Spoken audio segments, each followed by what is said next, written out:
Terence Crawford team is confident that they're going to do something big and beat Canelo's bleep in his video.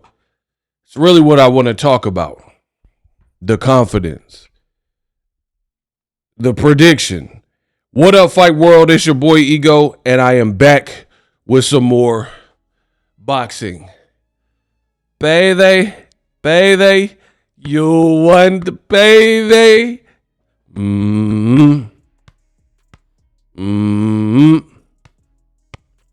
I know that. Now, Team Crawford has been very vocal. Very vocal. And in a few weeks, we're going to see if that amounts to anything. Bomac did a brand new interview with Ring magazine, and he said he don't care if Canelo is sparring with Jaron Ennis. He doesn't care. He kept cussing, a bunch of expletives. Doesn't matter. Who cares? Now, I disagree with that. I think preparation is definitely key. Like, I would never say Crawford not getting great sparring and great sparring partners doesn't matter. So my thing is this. I'm trying to understand, is this just a Team Crawford thing? Is this real confidence that they're exuding? Is it nervous energy? I'm really trying to understand that, because I said this in the live stream and I've been thinking about it ever since, right? You have Terence Crawford, and he's very, like, him and his team almost passive aggressive. Let me explain. People you think they would go off on, they never go off on. But then people that they probably, you wouldn't expect them to go off on, they'll go off on. Right? So what do I mean? Terence Crawford and his team, they never really went off on Bob Arum, in my opinion. Bob was saying stuff that hurt Crawford's brand as a person who's worked with Crawford for the bulk of his career. More of Crawford's fights were with Bob Arum's Top Rank than without. And he was like, I could have bought a house. Terence Crawford, he doesn't know how to sell. I could have bought a house in Santa Monica or Malibu for me and my wife with the money I lost on Crawford, right? This is what Bob Arum was saying.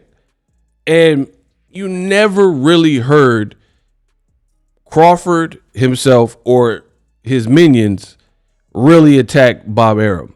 Bob Arum's a Jewish founder of Top Rank, Hall of Fame promoter. They never really went at him.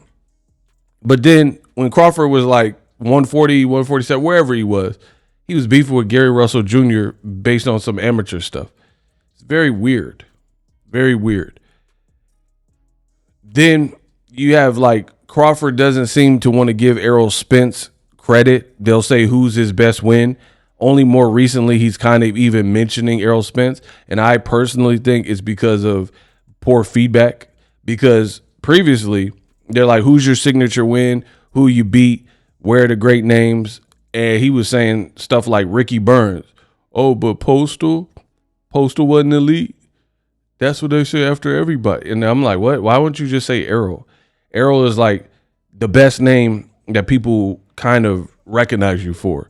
That was a great performance against a unified champion. But he doesn't really say that. And then now with Canelo, is like the animosity is back. So I don't know. Maybe it's just something their team does to hype up Crawford and get him going. I don't know. I'm trying to figure that out. You let me know in the comment section what you think it is. Because what I said in my live was, you look at his last fight with Israel Madrimov, it was pretty respectful, right?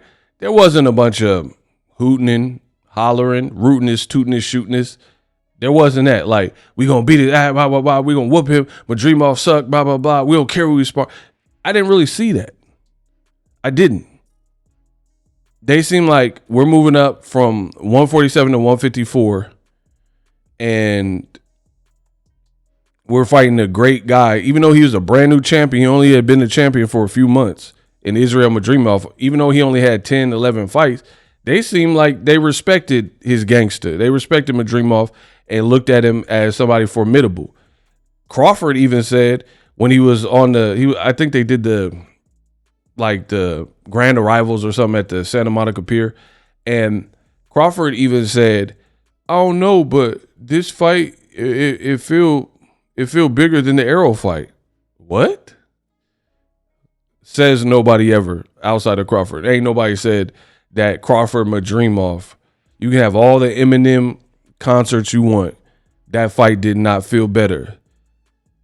Hey, yo, you might see me jogging. You might see me walking. You might see me walking a dead Rottweiler dog with his head chopped off in the park with a spike collar hollering at him because the son of a won't quit barking. Or leaning out the window with a cocked shotgun. Driving up the block in the car that they shot Pac in, looking for Big's killers, dressing ridiculous, blue and red like I don't see what the big deal is. Double bigger than Chris Wallace, pissed because Biggie and Pac just miss all this. Bro, you have all the Eminem concerts you want. That fight didn't feel bigger. We like when Eminem walked you out for the Crawford and Spence fight, but the whole concert and they tried to over-advertise. That Crawford Madrimov lost money. They told you. So, another thing, sidebar. Turkey, the man with the money behind this situation, it seemed like they put more adverts in promo behind Crawford Madrimov, which is definitely a smaller fight than Canelo versus Crawford. The promotion, they say, oh, TKO, Dana White, Zelle, Ring, Riyadh, the fight of the century, but their promotion does not feel like any type of fight of the century. Their promotion sucks for this fight. In fact, they should have threw me a bag because I've done a much better job getting people talking and promoting. I know you know what I'm saying is true. My channel, whether you like what I'm saying, I don't care. This is YouTube. This is my channel. Pensacola, we talk tonight. Bay Area, we talk tonight. I don't care if you like it. I've been responsible for more engagement and impressions with this fight, and I don't even like it. I told y'all that from the beginning. They have done a horrific job of promoting this fight, in my opinion, right? So I'm just trying to understand this animosity towards Canelo, because it's like a lot of the strength and conditioning guys said, we about to beat the brakes off of Canelo. Bomac's like, I don't care who he's sparring. None of that is going to work. We going to beat Canelo's and you're moving up all this weight. So a lot of people, I'm just trying to figure it out, because the way you're talking like almost as if Canelo is worse than Madrimov based on the respect you showed Madrimov and the lack of like respect you're showing Canelo. So I don't know. Maybe it's a way of psyching themselves out. Maybe they think Madrimov is a tougher challenge based on style or whatever. Maybe they think Canelo's washed. I don't know. I want to know from you in the comment section, but I am. Some of my favorite fighters have been showmen and trash talkers. I'm not adverse to anybody trash talking. I don't care about that. But what I'm saying is the trash talking I like is kind of like comedy. The best comedy is stuff you could relate to that's like real. I mean, if somebody tells a whole elaborate scheme and story and it sounds like they're just capping, I mean, it might be funny, but the situational stuff, like when I'm watching Eddie Murphy Raw or Delirious and like classic comedy, is really when oh no, I know what it is I like. What do you like? Right? Eddie Murphy, he would tell you stuff about like, you want a McDonald's burger and your mom like, we got McDonald's at home. That ain't McDonald's. And he said, your mom cooking the burger with ground beef and big bell pepper and onion. He like, that ain't McDonald's. Like, that's funny. So I don't care about the trash talk, but a lot of the trash talk seemed like borderline like disrespectful, like you view Canelo as nothing. And I'm just curious where that comes from. So Team Crawford, they saying they finna whoop Canelo. Either they are that confident or nervous energy. You let me know in the comment section. For more boxing, definitely subscribe for daily boxing news. I will keep you guys informed. Also give you my opinion when it comes to this stuff. I see a lack of respect for Canelo, who's not really doing a bunch of talking per se. Then they showed Madrimov. Let me know what it is. Use my link for StreamYard, vidIQ, or TubeBuddy if you're trying to stream or be a YouTuber. Deuce. Live streaming can be tough, which is why I use StreamYard. Click the link in the description for StreamYard, which is an awesome tool that enables you to set up your stream with ease of use. Get great results with live streaming. It's what I use. Stream to social media with ease with StreamYard. Live streaming is here to stay. Engage with your audience using StreamYard. Great way to reach out to your audience and connect. So you need a tool that can do that.